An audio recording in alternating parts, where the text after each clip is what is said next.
होने वाले उपचुनाव को लेकर सियासी पारा काफी हाई है।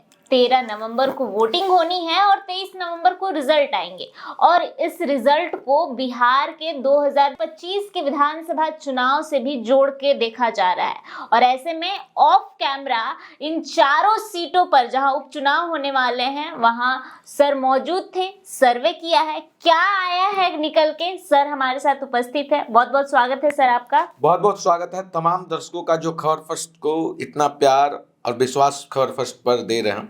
सवाल है 4 सीटों का, तो मैं बता दूं अभिलाषा, ये सेमीफाइनल है। सेमीफाइनल है पूरे तरीके से। हाँ। बिहार का ये जो है अब फाइनल 25 में आ जाएगा। 25 में आ जाएगा फाइनल, लेकिन इस सेमीफाइनल का रिजल्ट पूरे शो के लास्ट में मैं बताऊंगा आपको। लेकिन बता दूं कि यहाँ पे 2-2 या 2-1, 3-1 का समीकरण देखने को मिलेगा रिजल्ट के दिन।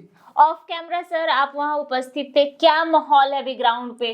कहा जा रहा है कि इमामगंज में जैसा हमने प्रदर्शन किया है उस तरीके से आरजेडी वहां परफॉर्म नहीं कर पा रही है और जनसुराज का भी कोई बोलबाला नहीं है। देखिए, प्रशांत किशोर की अगर हम बात करें तो प्रशांत किशोर जनसुराज को जिस तरह से लॉन्च किए, वो गुब्बारा उतना ही जल्दी नीचे डाउन भी आया है कि फट गया है गुब्बारा। ग्राउंड पे जनसुराज दिख ही नहीं रहा। जिस तरह से पीआर टीम उनका मेहनत कर रही है फेसबुक, यूट्यूब पे, ट्विटर पे, उतना मेहनत से अगर वो ग्राउंड पे दिखते तो कुछ बात बन सकती थी। लेकिन मैं बता दूं कि इन चारों सीट में से एक भी सीट जनसुराज नहीं जीतेगी। लेकिन तरारी का तो माहौल ना तरारी, ना रामगढ़, ना इमामगंज, ना बेलागंज। सर तो इमामगंज पे आते हैं, इमामगंज पर कौन जीत सकता है? इमामगंज से आपको मैं बता दूं दीपा माझी चुनाव जीत जाएगी। लेकिन उन पे आरोप है परिवारवाद का, तो क्या जो परिवारवाद जनता है वो सपोर्ट कर रही है? बात समझिए, डेमोग्राफिकल स्ट्रक्चर, वहां के लोगों की भावनाओं को समझिए। हाँ। चुनाव प्रशांत किशोर क्यों हार रहे हैं?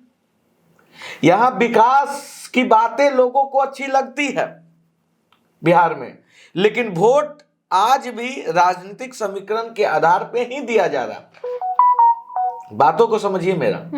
वहां पे जितना भी माझी समुदाय है वो जीतन राम माझी के तरफ ही जाने वाला इमामगंज में, और बीजेपी का अपना कोर वोट भी है।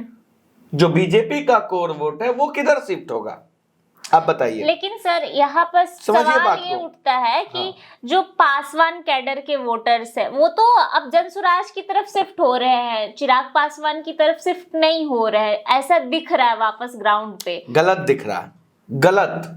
और ये जनसुराज की पीआर टीम फेक न्यूज फैला रही है। तो पासवान समुदाय, मैं बता दूं, खास करके मैं इमामगंज की बात कर रहा हूं, 5% भी पासवान का वोट इधर उधर नहीं होने वाला। 100% जितना पोल होगा उससे मैं बता रहा हूं। कुछ युवा हैं जो प्रशांत किशोर की ओर शिफ्ट हुए हैं, इसमें कोई दो राय नहीं है। लेकिन जमीनी हकीकत यह है कि उससे रिजल्ट में कोई फेरबदल नहीं होने वाला। आप अभिलाषा या फिर जितने भी व्यूअर्स हमारे इस वीडियो को देख रहे हैं, नोट करके रखिएगा और रिजल्ट के दिन बोलिएगा कि मैं जो बोला वो हुआ कि नहीं। फाइट में भी नहीं रहेंगे, मैं बोल रहा हूँ, रामगढ़ मतलब सेकंड में भी नहीं रहेंगे। जनसुराज तीसरे नंबर पे रहेगी। इमामगंज पे ही है कि बाकी सारी सीटों पर भी? देखिए, एक थोड़ा सा तरारी में, इसलिए मैं बोल रहा हूं कि तरारी में जो किरण सिंह है जनसुराज की, वो थोड़ा मेहनत की है। अब प्रशांत किशोर से कुछ लोग वहां पे प्रभावित हैं, लेकिन देखिए मैं क्या बोल रहा हूं, प्रभावित है, पूरा बिहार प्रभावित है प्रशांत किशोर से। मैं भी प्रभावित हूं। उनका जो सपना है, उन्होंने जो बिहार को एक मॉडल दिखाया है कि इस तरह से विकास करेंगे, प्रभावित हैं। लेकिन अब हकीकत तो बयां करूंगा ना, जो सच में घटित होने वाला है।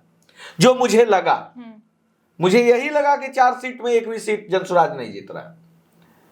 एक सीट पे सेकंड पोजीशन आ जाए वो बहुत बड़ी बात है, नहीं तो बाकी की 3 सीट पे इनका पोजीशन तीसरा या चौथा रहेगा। हकीकत है ये। हवा उतना नहीं है जितना अब चुनाव जीतने लायक चाहिए, उतने लोगों को वो नहीं प्रभावित कर पाए हैं प्रशांत किशोर, जिससे कि चुनाव जीत जाए। हकीकत है ये।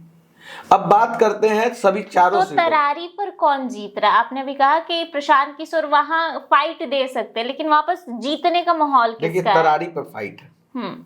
तरारी में आपको मैं बता दूं कि बीजेपी भी जीत सकती है, कुछ एरिया आरजेडी का भी बहुत स्ट्रांग है तरारी में, जैसे मुसलमानों का वोट और यादवों का वोट जो है वो सीधे तौर पर दिख रहा कि तरारी में सीपीएमएल के साइड शिफ्ट हो रहा है। हाँ, सीपीआईएमएल के तरफ साइड हो रहा है, आरजेडी का जो कोर वोट है।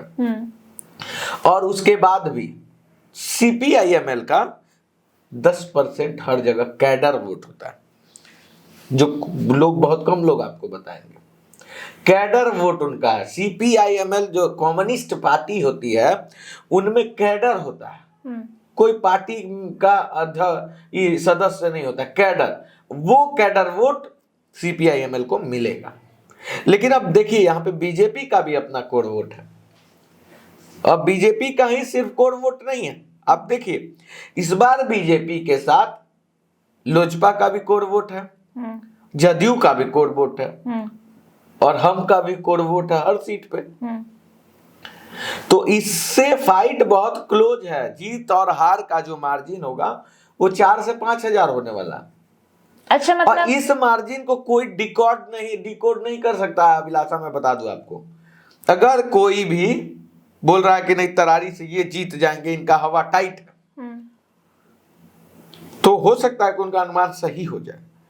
जीतने का चांस दोनों का है, 4-5 हजार बीजेपी और महागठबंधन। हाँ, 4-5 हजार का गैप है।